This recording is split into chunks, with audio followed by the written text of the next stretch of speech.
Hi, everyone. I'm Susan Birch, and welcome to another A Health Detective podcast. And today I have Zach White with me.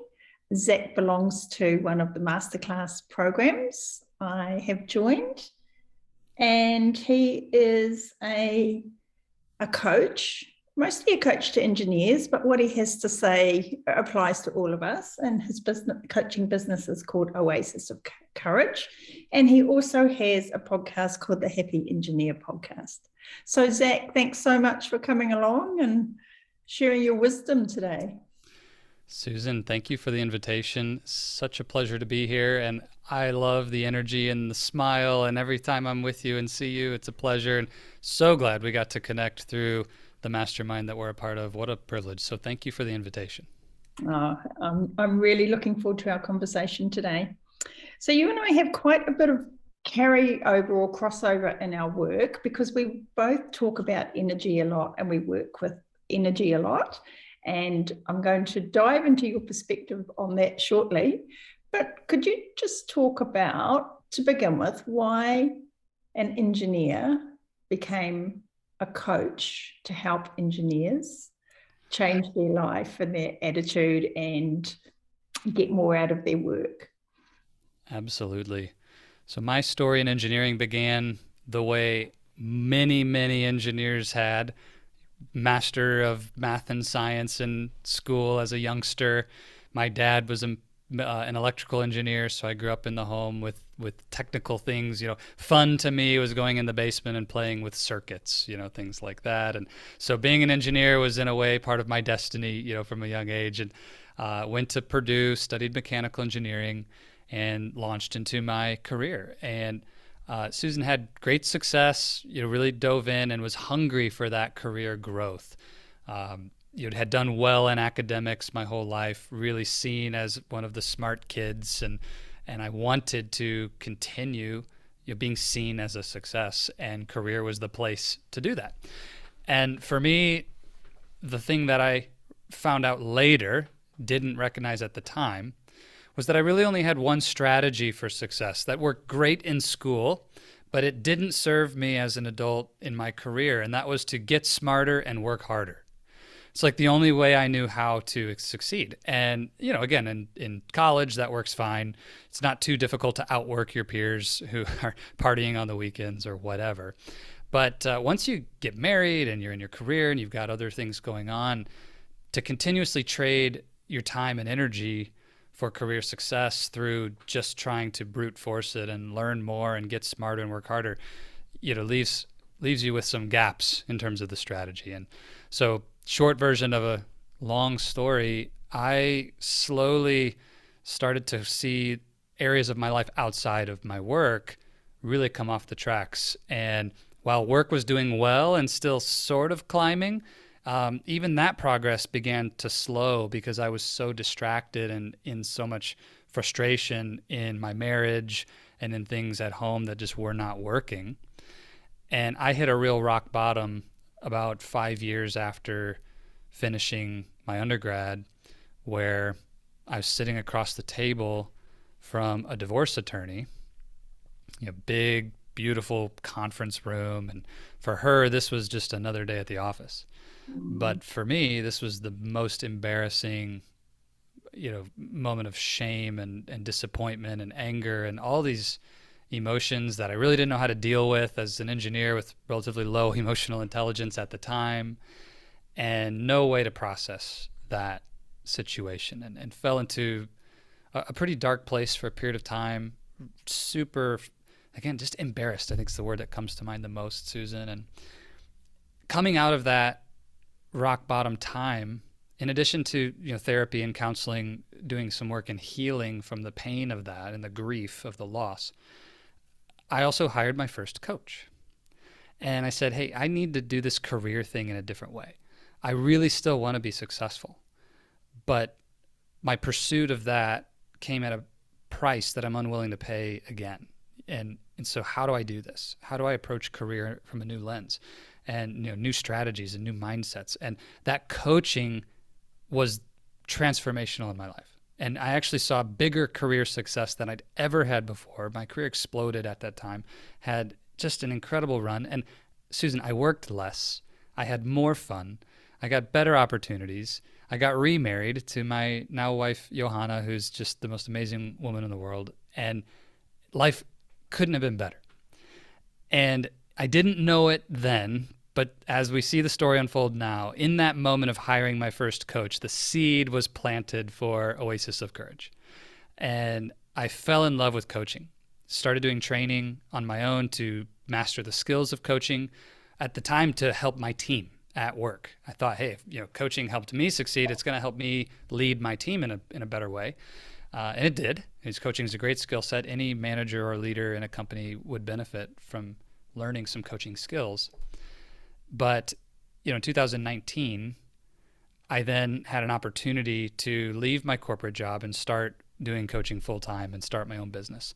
And while it was a huge risk and incredibly scary, it also was very well aligned with my heart and my purpose in life, which, while I love engineering and I'll always be an engineer at heart, designing product and leading teams in big global companies and all of the fun work that I was able to do as an engineer never had the same depth of meaning for me personally as watching another person's life transform through the process of coaching.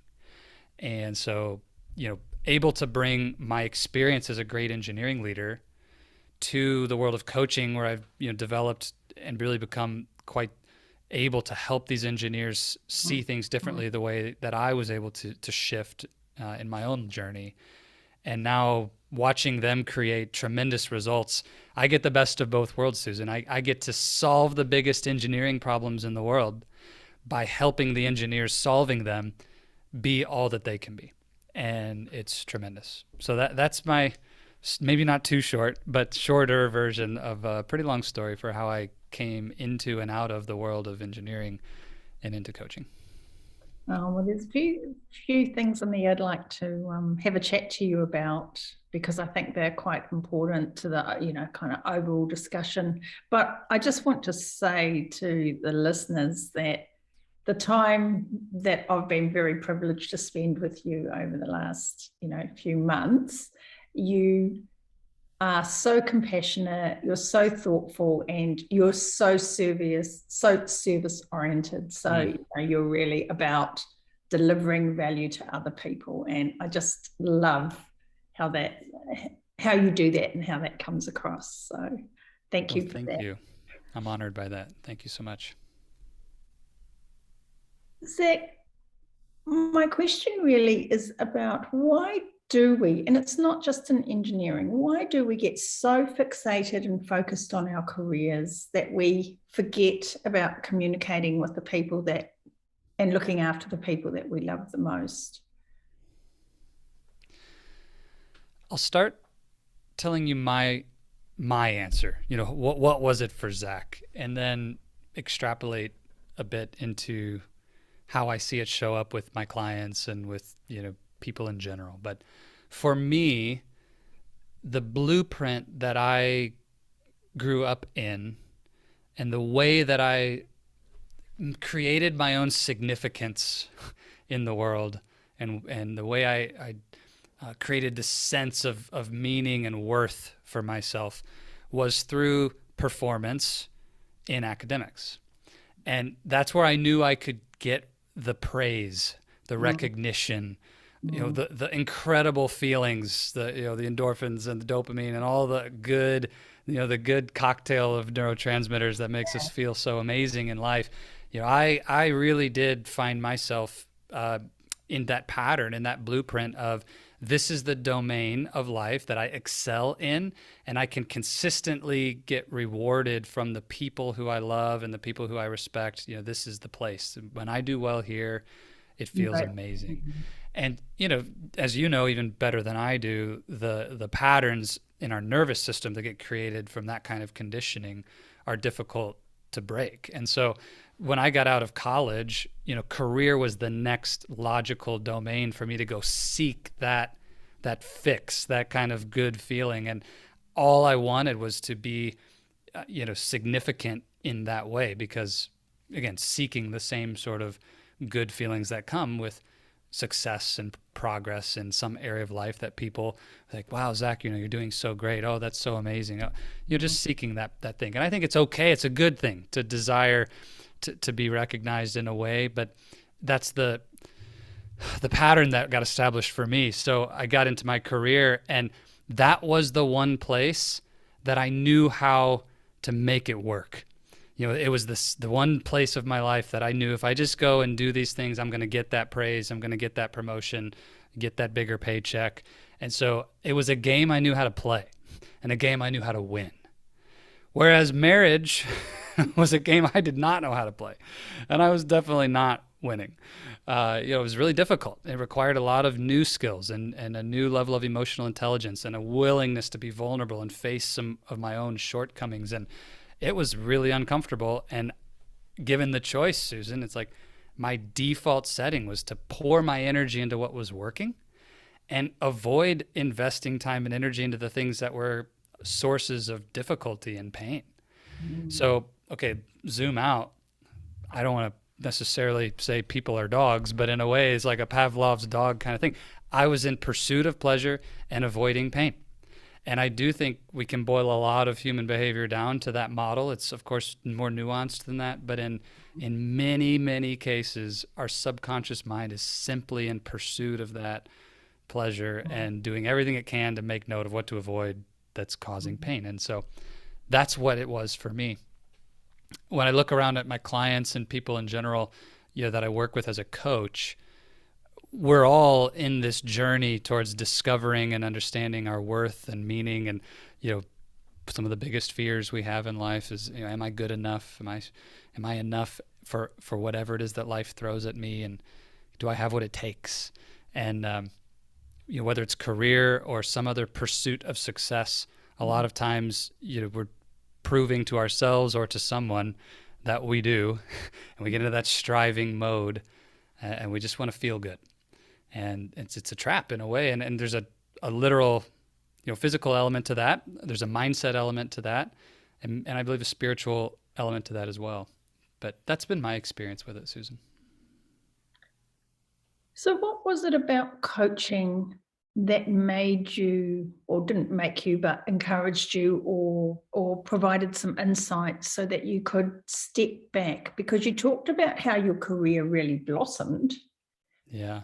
As you stepped back. The process of coaching, and at that time of my life, was foundationally about self-discovery. Know thyself, right? This whole idea of really asking new questions that I'd never asked before, even though they seemed simple. And I'd maybe even heard the questions before. I hadn't really sat with them in a place of positive inquiry with enough energy and discipline and accountability to pursue the question until I found an answer that was authentic for me. And that process uncovered a lot of things. So that's a little bit ideological. Maybe I'll bring it down to a specific example. So I remember vividly going through a core values series of coaching sessions with my coach at the time. And for most corporate professionals, core values has almost a negative connotation because they're just platitudes or things that are postered on the wall in the executive wing that we talk about once a year at the big annual meeting, but we don't actually follow them and nobody even knows what they are. Most people, if you ask them, what are the core values of your company, they would not be able to tell you what they are. And that was kind of the impression I had about core values. Well, my coach worked with me in that area at such a level of depth and understanding this compass, this blueprint around my own thinking and decision making and what I truly believed and valued and why I'm making the decisions I'm making because of the values that I do hold, and how some of these values were actually creating conflict in my life. Classic example, and I was this person. When I went through the values exercise, one of the values that I came up with was this idea of safety or security. Mm-hmm. And another value that I came up with that felt true to me was adventure or, this freedom and adventurous spirit, or an entrepreneurial spirit, if you will. And, now it's like you look at those two things and say, how compatible is freedom and adventure and entrepreneurship with safety, security, and comfort? It's like these are not compatible in the same context. You might be able to find them in different ways, but it's going to be very difficult to do something adventurous and entrepreneurial if what you want is to be safe and secure, and vice versa. Well, I had a couple of these things going on in my life that were creating so much internal, chaos, but I was blind to it because I hadn't ever done that level of inquiry before. And so you take that new foundation of awareness of, wow, like this is who I am. This is why I'm causing some of my own problems. Make some new decisions and distinctions. And then the best part about coaching, that accountability to action. Like, okay, Zach, now we have a new level of awareness. What are we going to do? Okay, here's a great new answer to that question. What does that mean for your next step? And I loved the forward movement, kind of energy to the coaching relationship, and having this person with me, shoulder to shoulder in life's journey, who occasionally, gives you the nudge or the kick in the butt you need to actually go do what you said you're going to do. And I just loved it. I got really into that process of asking new questions, self-discovery, the aha moments, which are always so exciting, and then action. And it just clicked for me. I loved it. And so now you're guiding your clients through that same kind of journey, and exactly. helping them to take action. So what is it that prevents us from taking action? Because a lot of us know, in the health industry, people know what they need to do. Well, there's some technical details that people like me can help with, but overall we know when we're not eating well, we know when we're not sleeping, we know when we're not doing self-care. So why is it that we know things but we don't take action? Why do we know that we're not really engaging fully in our relationships, but we still don't engage in them despite the consequences? Yeah, there's several ways to approach answering that question.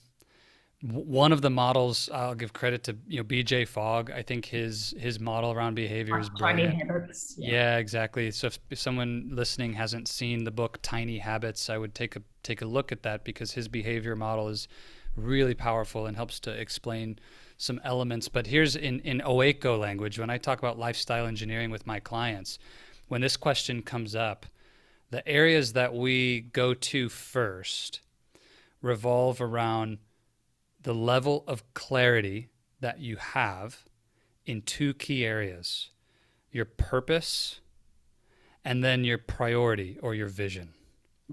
And what I see is when you don't have a clear and distinct purpose, Simon Sinek would say starting with why, a why behind it, or if you're simply not conscious of it, you have a deep and compelling reason why this matters. And health's a brilliant example. You're gaining weight, maybe you're pre-diabetic, your doctor's giving you the warning, like, hey, if you don't take action here and get healthy, you're going to experience significant health risk. It's a compelling why. I don't want to get into that place. But a lot of times we're in such an automatic pattern of life. The subconscious is ruling, which it does. And we're just not bringing that into our awareness. So sometimes for my clients, it's as simple as getting crystal clear on that purpose and bringing that purpose into your environment and conscious mind in a way that you cannot avoid seeing it. And I mean literal environment, printing it out, putting it on the wall, carrying it with you, symbols, icons, bracelets, whatever it takes, that you're always aware of that why, so that it brings you into a stronger decision moment. And then, priority or vision being like, what do you really want? And I love Napoleon Hill says that desire is the starting point of all achievement. And an action towards a goal is that simple process of achievement. If you want new results, you must desire it. If there's zero desire, then we won't consistently take action. It just won't happen. And so, I ask my clients a lot of times, how often do you stoke the flame of desire toward your vision? Mm-hmm. A lot of people assume, Susan, well, if I want something, that I'm always going to want it. And it's like somewhat true. But again, it's about this idea of consciousness of that. It's very easy to go into a pattern of life and just flowing through the day without ever actually getting present to that desire. And so I do this every day. I'm getting present to my vision, to the thing that I want to create, and reminding myself how much I want that to happen. Stoke the flame of desire. And so when those two things are conscious and powerful, significant magnitude around purpose and priority or vision, that really accelerates or is a catalyst, if you will, to action. Because it's more difficult to sit still when you're just itching to move forward towards the things you care about and that you really, really want. Which again is reflected in BJ's model. It's one of the dimensions around action. And then the other reason we don't act is because we make it too difficult. It's just far too complex, or we want to eat the whole elephant in one bite. Yeah. And we don't have a good strategy for simply moving forward one step at a time, which is another reason coaching is so powerful. We get stuck in the how. I don't know how to do that. And so we don't do anything because we can't see the whole path from here to the goal. And, that's not how goals are reached in one leap. It's many small actions. And so when we can simplify and make it very, very easy and very compelling to want to do it, then action occurs. And the last piece I'll mention, and you led with this, then the final reason I see my clients struggle to take action is a lack of energy. They want it, and they know why it's important, and it may even be very simple to do, but they have no energy to act. And action takes energy. So, if you're struggling with always being tired, always being disengaged, your energy's not there, like, that's tough. Even the most well-meaning person's going to struggle to take consistent action towards their dreams if they have no energy. And you talk quite a lot, I know, about how having energy actually helps create more time, helps you actually, be able to do that variety of things that you need to do, how you can bring better focus to work. And we know from the research that people with better health and high energy are much more productive and high producing employees. So energy is so important. 100% agree. And here's what I tell all of our engineering leaders that we work with. Everybody wants to teach you time management. Zach White believes that that's foolishness. You don't get to manage time. Time just does what time's going to do. It's been doing its thing since before we got here, and Lord willing, it's going to keep doing its thing after we're gone. And when I think about managing things, as a engineering manager, what am I doing?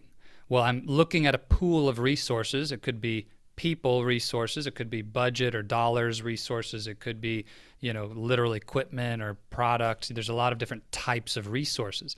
And I'm managing those resources, allocating them, making decisions around what to do to optimize for specific goals or outcomes that we want to create. Well, if time is a thing that you want to manage, what are you going to do? You don't get to go tell time what to do. So what I tell our clients is you have the choice of how to invest time. Let's not focus on time management because you don't get to choose more of it or choose less of it or tell time how fast or how slow to go. Those are not choices you get to make. But you do get to choose of the time you have how you'll invest it. So as it flows and does its thing, those 24 hours, you can invest it in a way that's aligned with your goals. But let's focus on managing energy. And if you want to increase productivity exponentially in your career, in your business, in your home, with your kids, with your spouse, if you want to increase the productivity in those areas, don't think about hours per week. Everybody's like, oh, I worked 60 hours last week. I'm working too much. I want to be more productive. How can I get down to 50 hours a week or 40 hours a week? And they're focused on the hours.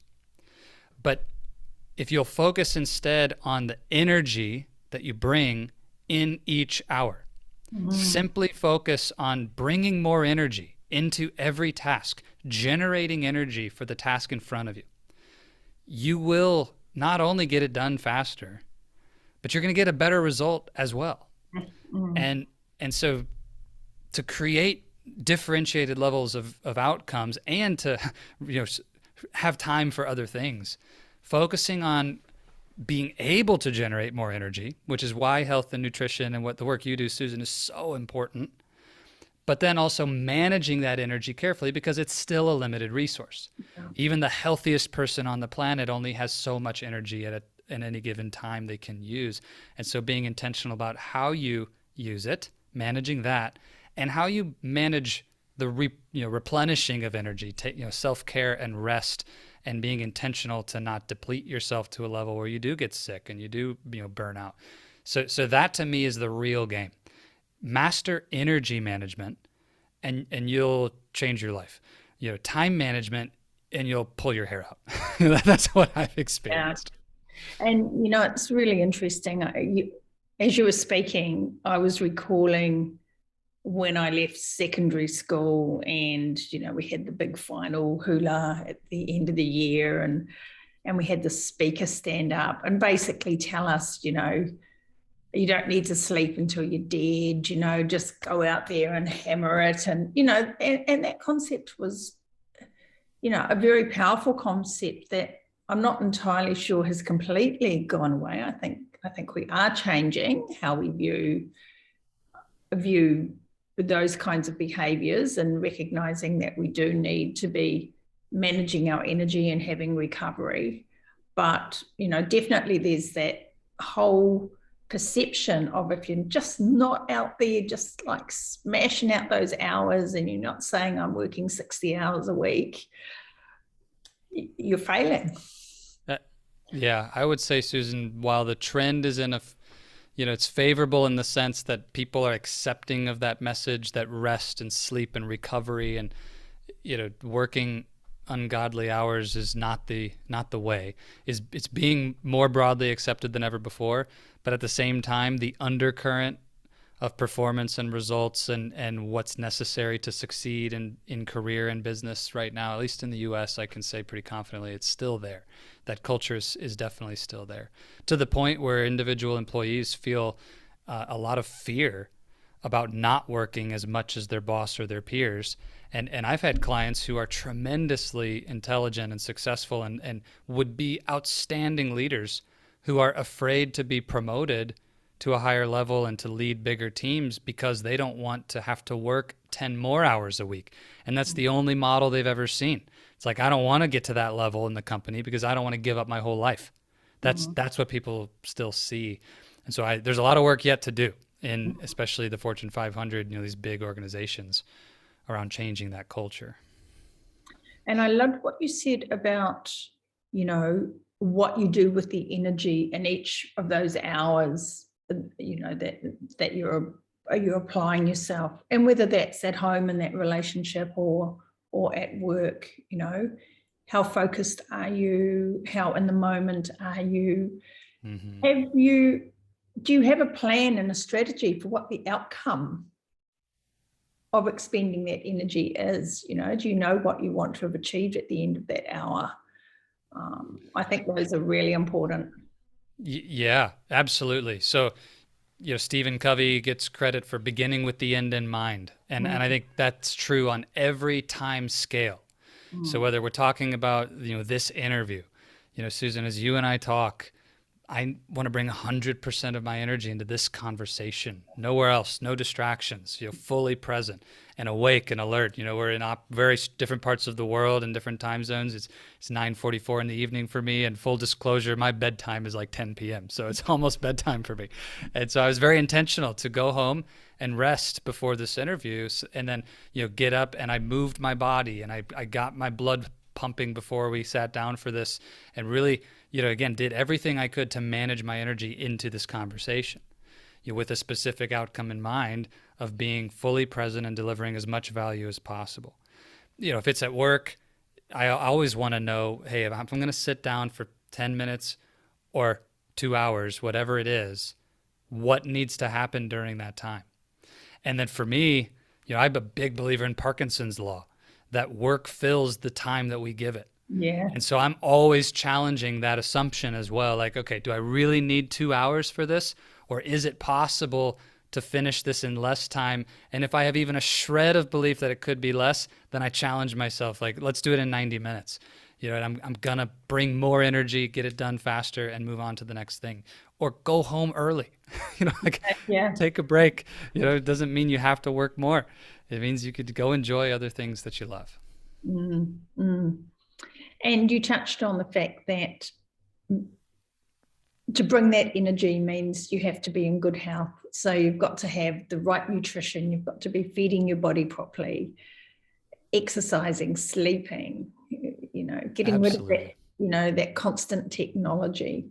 Do you have some practices that you do around that yourself? Absolutely. I'll be happy to share. And, Susan, I can't speak highly enough of the work that you do and why it's so important because of this. And no question, I believe a strong mind exists inside a strong body. And it is absolutely a career building strategy to take care of your physical body. And as a career coach and as a coach for engineering leaders, I believe that wholeheartedly. And so we always work with our clients as a whole person, and your health is part of your whole person. So for me, what that looks like, on a daily basis, I'm always doing something to move my body and take care of my body. And one of what I believe are the kind of three big buckets: strength, flexibility, and endurance. So looking at those three. So I do CrossFit 3 or 4 times a week. I do yoga or deep stretching, calisthenics 2 or 3 times a week. And then do something that has a longer endurance element to it, a run, or even a long walk on the beach. Can be great just to enjoy some time getting my heart rate up and staying in a place of endurance. So that to me is an every day I'm touching at least one of those categories. And I will put in a plug for stretching, yoga or something. We have a lot of sedentary office type jobs. Many listeners, I'm sure, you sit at a desk all day, and the body's designed to move. So like, you gotta get up and move the body. And so for me, that's another practice throughout the day, just to get up, touch my toes, get away from the desk, move the body. And then other things that I really pay attention to, of course, the diet, what am I eating? Thinking about food as fuel and not just food as pleasure. And it's both for me. It really is. I love to eat food for pleasure. And I'm not always totally healthy. I eat really, really unhealthy things at times when I find great pleasure in it. And for me, that's a healthy balance to maintain. But the majority of the time, if I want my body to be like a Ferrari, I'm not going to put cheap fuel in it, right? I want to put the best fuel into the machine that drives my life. And at the end of the day, like this vehicle that you're looking at, if you're just listening, I'm talking about my body here. Yeah. This is the machine that carries me through the experiences of my life. And so I want to take great care of it. Last thing I'll say on this, Susan, because there's thousands of things I'm sure we could talk about between the two of us with experiences around this. But I think the most important shift that I made as an adult in the realm of health and nutrition and fitness and all these areas was I extended my time horizon. I started to think about longevity. And one of my vision statements when I look like as far as goals and things that I hold for my own life is that I want to be able to enjoy all of the activities that are meaningful to me when I'm in my 80s. Mm-hmm. So just by making that declaration in my vision, there's a couple of important things there. For one, I'm intending to live a long and happy life. I want to be into my 80s and 90s and experience a long life. And just saying that makes me think about, well, what does someone who survives well into their 80s and 90s do in their 30s? It looks different, right? But also when I think about fitness and nutrition and these elements, I come at it from a different lens. I'm not trying to work out to bulk up to the, Schwarzenegger size. I work out in a way that helps me to feel great and stay mobile and have, Sustainable. functional fitness. Yeah. It's just like, I want to be able to endure the hardships of life, but also then enjoy all the little opportunities along the way. And when I started thinking about being really healthy in my 80s, that changes my behavior in my 30s. And it's been super helpful to consider, what do I want to do with my body now so that I can sit in a rocking chair and love life in my 80s, but I can also go rock climbing or go ride my horse or go, get on my motorcycle when I'm 85, and it's no big deal. Yeah. I really love that. And I think that brings a really beautiful perspective back to, if we keep saying, well, what does the 80-year-old Zach need? What advice is he going to give you now? And then you can start to follow that advice. Totally. Because we always think there's plenty of time in the future, but then suddenly you're getting pretty close to being, getting a lot closer to being 80. Yeah. And Susan, the engineer in me, one of the advantages of being a nerd is that I'm really familiar with, exponential models, compounding growth curves. Yeah. And the dilemma in our lives is that the little decisions today, you don't see the results tomorrow. Eating that extra piece of cake that you don't need after dinner just because you have leftover birthday cake from the day before. Oh, and then you do it the next night and the next night, the next night. You don't see the results of that, the next day. But when you do that little behavior every day or, 5 days a week or whatever for a year and then 10 years, and you look at how that curve, the exponential change over an extended period of time. And in this case, unfortunately, we're not talking about, compounding wealth. It's a negative trajectory, right? And so I think that for me helps me take the small decisions seriously, because the compounding effect is what kills you. It's not the little decision now, it's the little decision over time that will derail your life. And at the same token can change your life for the good. It goes both ways. But if you think about 1.0 or 100% as kind of the middle today, if you come in at 98% again and again and again, eventually it just plummets. And the same thing though, if you can just come in at 101%, just a little bit above today, make tomorrow a little bit better and the next day a little bit better, you get a lot of big wins in the long term. And so I think for a lot of folks who haven't maybe considered that, I hope that you will, because it shifts your perspective when you can realize, whoa, excessive calories over time is the problem. It's not today. Yeah, it's not that one-off. Yeah. And I just want to bring that back a little bit to an earlier part of our conversation, and then I'll let you go to bed. Because you were talking about your why, your passion, your vision, and how we can change our mindset, reprogram those neural pathways. But sometimes I think there's a very strong disengagement between what we aspire to and what our belief system says that we're actually capable of doing. And I'd just love to hear how you help your clients bring their belief system into alignment with, what their intentions actually are. This is so important. And I know that you do tremendous work in this area as well, Susan, but here's the way that I talk through this that helps my clients to make sense and in some cases discover where the belief system disconnect is happening for them. So I explain that there are 3 main areas of our belief systems, or I'll say our energetic alignment, that need to all be thrusting the same direction in order to actually move and make progress in our life towards the vision. And the first of the three is desire, the energy of desire. We talked about that earlier. So when I ask a client, where do you feel resistance, or where are you stuck? Where are you not making progress in life? And they'll say, well, let's take an easy example. It's a promotion. I really want to be a director of engineering. I'm stuck at the manager level, and I just don't feel like I'm making any progress towards being a director. So the first question is, do you purely and authentically, fully desire it?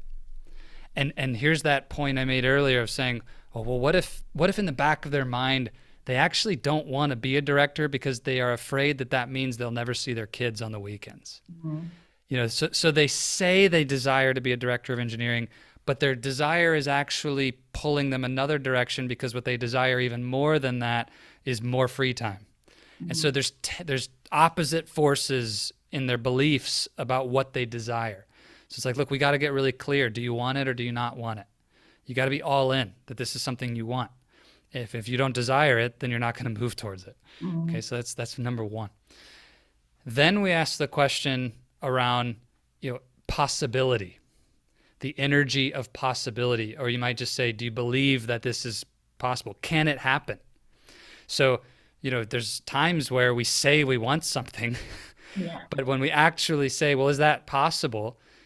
There's uncertainty there. When you get really honest with yourself, it's like, well, I don't know if that's possible. Like I'm not sure. And so then we need to do some work on that. Maybe that's as simple as saying, well, hey, Susan's done it, and Sally's done it, and Billy's done it, and if all these other people have done it, then it's possible. Like, it's already been proven that it can be done. Maybe there's some reference experiences you could pull from. I always tell my clients, though, if you rely on other people having done it before you as the prerequisite to possibility, then the human race would be in the Stone Ages still. It doesn't matter if anybody else has ever done it to create what's possible. But the key is, if you don't believe that it's possible, then again, your energy is pulling you a different direction, and you're not going to move towards that particular outcome. And those two, most people understand, and they can wrap their heads around. And it doesn't make it easy to really get clear and to align the energy towards the thing, but at least most people can wrap their heads around that. And it's really important to do the work. And mindset transformation is a process, and get a coach, get help. It's really powerful. But the third one, Susan, is the one most of my clients have never talked about and are unaware of. And I call it the energy of esteem, like self-esteem, the energy of esteem. And okay, so what do we mean by that? The idea of, am I worthy of it? Am I allowed to have it? So many times in life, I want it, and I believe that it's possible, but deep down, I don't actually believe that I'm allowed to have it. People like me don't have things like that, don't get those opportunities. This is the I'm not enough. This is the I'm not smart enough. This is the I was born into the wrong family. I have the wrong skin color. I grew up in the neighborhood that doesn't get this. I don't have the intelligence. I don't have the, it's not for me. And when your esteem is creating drag and saying no, like, we use a really surfacey level example. I won $1 million. I believe that it's possible to earn $1 million. I've seen a lot of people do it, but I'm not smart enough to ever figure out how to earn $1 million. So it's not possible for me. Okay. I don't know how to do that. And so there's an esteem issue. It's like really, really prevalent. I see it all the time where clients struggle with this worthiness, and so that's the third set of beliefs that we got to do work on. When all three of those things are thrusting energetically in the same direction, you're unstoppable. When you have a burning desire for that thing, you absolutely have 100% certainty that it's possible to achieve it, and you believe wholeheartedly that your value and worth is deserving of that thing, and there's no reason in the world for you not to have it, then you just explode. I mean, this is where quantum leaps happen. It's so fun to watch.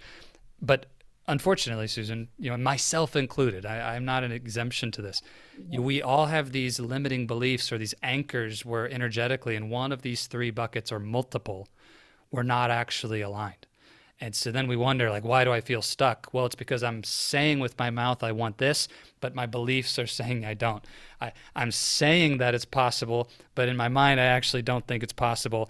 And I'm telling Susan that of course this is for me and I can't wait to have it, but I actually believe that, because of XYZ reason, I'm not good enough for this, and we're stuck. So hope that helps. Yeah, it does. It's such a huge topic, and I see that in the self-care place all the time, where people don't really value themselves enough to be able to take action, to take care of themselves in the way that they really deserve to. But it very much comes back down to beliefs and mindset and self-talk. And so I really love how you describe that. I like that, those 3 buckets of energy, like a rocket taking off. Yes. It's very it's a fun feeling, Susan, when you get free of those limiting beliefs and you experience that thrust. And I can tell when I'm in that zone versus when I'm not. And that's when I call my coach to just say, hey, I know there's something back here in my mind that's holding me back. Let's go explore, find it out. And I think, one thing we haven't touched on today was celebrating the small wins. So we talked about making the small wins, creating those small steps. You don't climb Mount Everest in your first attempt, you train to do it. Mm-hmm. And that's what this is all about. But then you celebrate as you achieve each milestone and you're like, hey, good work, way to go. And that helps rewire that mindset too. Absolutely.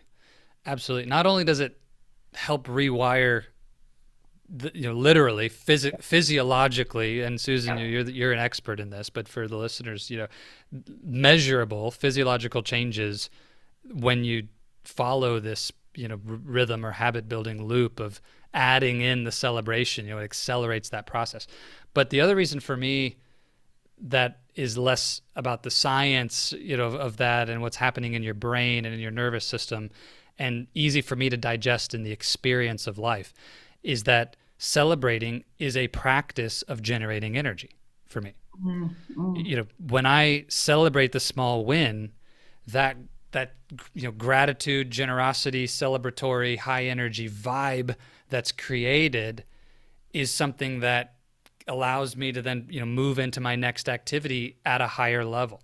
So to me, celebration is also one of these energy generating practices that helps me to continue to perform in my next activity as well. So I get a double bonus. I'm getting the benefit of rewiring my neural pathways faster from the activity I just finished that I'm celebrating, the win. But I also come out of that activity at a higher level of energy now because of that celebration, and I carry that energy into my next activity. So it's like I'm getting a win on both sides. And I cannot emphasize enough, like my clients sometimes get annoyed at me how often I make them celebrate things. Every single coaching call, every single group call, all the time, just saying, hey, what's a win? What's a win? What's a win? Because it's not how we're trained. It's not how we're taught to live. And not only does it feel great, but it has measurable impact on results. And so for me, celebration is non-negotiable. Like, we need to celebrate all the time. It's so important. Well, I love that. Well, I'm going to let you go to bed, but before you do, can you tell us where people can find you? Where's the best place to track you down? And I'll make sure that I put all the information in the show notes as well. I really appreciate that. And Susan, before I share it, I'll just edify and say one more time how tremendous you are in your work. And anybody listening to this, if they haven't already reached out to you for support in their own health and nutrition, like, please do it. Susan is absolutely the best. But for me, if you've enjoyed some of this, or maybe an engineer or you are an engineer who might benefit from some conversation or support in their career building, the best place to find me is at my podcast. It's the Happy Engineer Podcast. So, whatever platform you're listening to this on, just jump out there and search The Happy Engineer, or search my name, Zach White. You'll find it. Or if you want to jump out later, it's thehappyengineerpodcast.com. And I'm sure Susan will be able to throw that in the show notes. But I would love to hear from people there. And then from the podcast, you can find all the other ways to connect with me if you want to get more information about coaching or our programs at OACO. And do you only coach engineers, Zach? Because, you know, what you've shared with us today has absolutely such tremendous value for every one of us, you know? I really appreciate you saying that. And the answer is no. I do coach other disciplines and people from all walks of life. You know, the business and the programs are really heavily aimed towards the engineering audience because, for one, that's where my heart is. I grew up in that world, and I lived and understand the engineering mindset. And you know, I think most people can relate to the fact that the relationship between you and your coach is one where the fit matters. You know, if you and your coach don't really align energetically, or it doesn't feel like a fit, you're going to have a hard time making, you know, quantum leap progress with that person. And so because of my engineering background, I tend to really connect well with that engineering audience. And, you know, and some of the training and things we do is tailored toward that audience. But anybody's welcome to reach out, and just we can see if there's a fit to work together. I'd be more than honored. Thank you. Well, thanks again for this. Has been an amazing an amazing time, amazing hour talking to you. And I really thank you for the generosity and sharing and articulating so clearly these really valuable insights for people. So it's a pleasure. Thanks for the opportunity, Susan.